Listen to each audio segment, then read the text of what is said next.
कभी कभी किसी स्त्री का मौन भी युद्ध का कारण बन जाता है और कभी कभी एक स्त्री के आंसू पूरी सभ्यता को प्रश्नों के घेरे में खड़ा कर देते हैं। ये कहानी है द्रौपदी की, एक स्त्री जिसने 5 पतियों को अपनाया पर फिर भी कहा मैं अकेली थी। आज हम जानेंगे क्यों कहा द्रौपदी ने ऐसा। क्या उसका दुख केवल उसका था या हर उस नारी का जिसकी आवाज समय समाज ने अनसुनी कर दी। द्रौपदी, जिसे पांचाली कहा गया, वो अग्नि कन्या थी, अग्नि की ज्वाला से उत्पन्न। उसके मन में आत्मसम्मान की अग्नि थी, उसकी मुस्कान में प्रेम की गहराई और उसके आंचल में संसार के दुखों को ढक देने की शक्ति। द्रौपदी केवल एक पत्नी नहीं थी, वो एक प्रश्न थी समाज के बनाए हर नियम के लिए। उसके 5 पति पांडव, युधिष्ठिर, धर्मराज कहलाते थे। उसके हाथ में न्याय की तराजू थी, पर जब बात द्रौपदी के सम्मान की आई, वो मौन रहे। भीम बलवान और प्रचंड योद्धा जिसकी भुजाओं ने राक्षसों को हराया, पर द्रौपदी के आंसुओं को कोई सहारा नहीं दे सका। अर्जुन अपराजेय धनुर्धारी जिसने द्रौपदी का स्वयंवर जीता, पर वो भी सभा में मौन ही रहा। नकुल सहदेव सौम्य सरल और सदैव अपने भाइयों के पीछे छिपे हुए, जिनकी आंखों में करुणा थी पर शब्द नहीं। द्रौपदी के जीवन में हर वो पुरुष था जिसे समाज ने श्रेष्ठ कहा, परंतु कभी कभी सबसे शक्तिशाली पुरुष भी एक स्त्री की पीड़ा को न देख सके। कभी कभी सबसे बड़ा धर्मराज भी स्त्री की असहायता के आगे धर्म के माया जाल में उलझ जाए। कभी कभी सबसे बड़ा योद्धा भी तलवार तो उठा ले, पर स्त्री की व्यथा के आगे हथियार डाल दे। द्रौपदी के लिए ये 5 पति उसकी शक्ति के प्रतीक थे, पर उसी शक्ति ने उसे अकेला छोड़ दिया, क्योंकि शक्ति तब तक अधूरी है जब तक वो मन के दुख को न समझे। द्रौपदी की पीड़ा थी कि वो 5 पतियों की पत्नी थी, पर किसी की सखी नहीं, किसी की आत्मा की साथी नहीं। उसकी वेदना यही थी कि 5 पतियों के बाद भी वो अकेली थी। आज भी ये प्रश्न हमें झकझोरता है, क्या साथ होना ही पर्याप्त है, या साथ वो होता है जब कोई दिल से तुम्हारे आंसुओं को पढ़े, तुम्हारे मौन को समझे, तुम्हारे सम्मान की रक्षा करे। यही थी द्रौपदी की चुप्पी, जो चीख बनकर समय को चीर गई। कुरु सभा में वो दिन जब पांडवों की सबसे बड़ी परीक्षा ने द्रौपदी की आत्मा को चीर दिया। युधिष्ठिर, धर्मराज, जिनकी सत्य निष्ठा की कस्में खाई जाती थीं, जिनके न्याय की कहानियां अमर थीं, उसी ने जुए में राज्य, भाइयों, खुद को और अंत में द्रौपदी को दांव पर लगा दिया। सभा में द्रौपदी खड़ी थी, वो स्त्री जो अग्नि से उत्पन्न हुई थी, जिसकी गरिमा उसके शरीर की सुंदरता नहीं बल्कि उसकी आत्मा की शक्ति थी। उस सभा में उसके 5 पति थे, पर किसी ने उसका हाथ पकड़ने की हिम्मत नहीं की। भीष्म, गंगा पुत्र, जिनकी बुद्धि और मर्यादा पर प्रश्न नहीं उठे थे, उन्होंने भी अपनी आंखें झुका ली। द्रोण गुरु, जिनके आशीर्वाद से योद्धा बने पांडव, वो भी चुप रहे। विदुर, जिनकी नीति की मिसाल दी जाती थी, उनकी चेतावनी सभा की गूंज में खो गई। कर्ण, जिसने अपने शब्दों से आग लगा दी, और दुर्योधन, जिसने अपनी विजय में द्रौपदी के सम्मान को कुचल डाला। द्रौपदी ने उस दिन पूछा, कौन मुझे दांव पर लगा सकता है? उसके प्रश्न में आग थी, उसकी आंखों में आंसुओं का सागर, पर सभा मौन रही, पति मौन रहे, धर्मराज मौन रहे।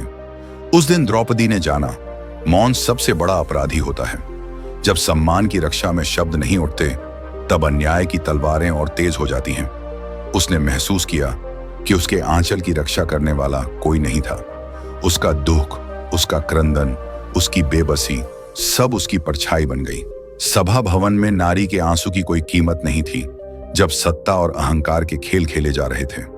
द्रौपदी के चीरहरण का दृश्य सिर्फ उसका नहीं था, बल्कि हर उस नारी का था जिसके आंचल को समाज ने कभी दांव पर लगा दिया।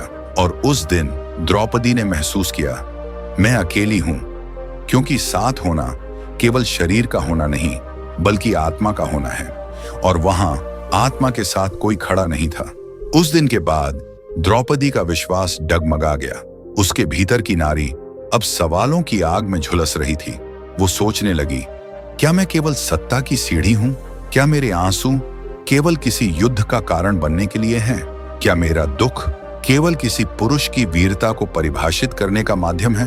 उसने अपने भीतर से पूछा, मैं कौन हूं? क्या मैं केवल 5 पतियों की पत्नी हूं, या एक औरत जिसकी आत्मा भी है, जिसकी इच्छाएं भी हैं?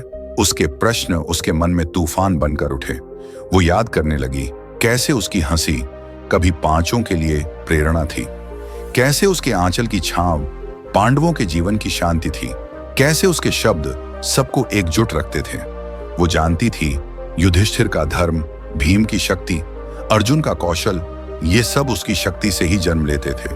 उसका सम्मान उन सब की जीत की बुनियाद थी।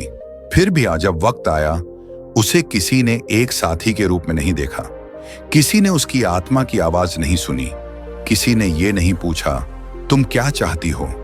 वो अकेली थी, क्योंकि उसके आंसू कभी एक रानी के आंसू समझे गए, कभी एक योद्धा के गर्व का कारण बने, पर एक औरत की वेदना कभी नहीं समझी गई।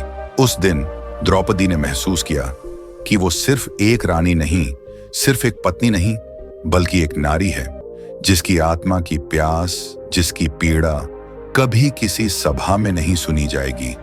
और तभी उसके भीतर एक निर्णय ने जन्म लिया कि वो अपनी पहचान खुद रचेगी, कि वो अपनी शक्ति, अपनी आत्मा की आवाज स्वयं खोजेगी। इन्हीं सवालों से टूटती द्रौपदी को सिर्फ एक पुरुष ने देखा। उसी ने उसकी आत्मा की भाषा सुनी। वो थे कृष्ण। कृष्ण जो उसके सखा थे, जो उसकी हंसी का भी साथी था और आंसुओं का भी।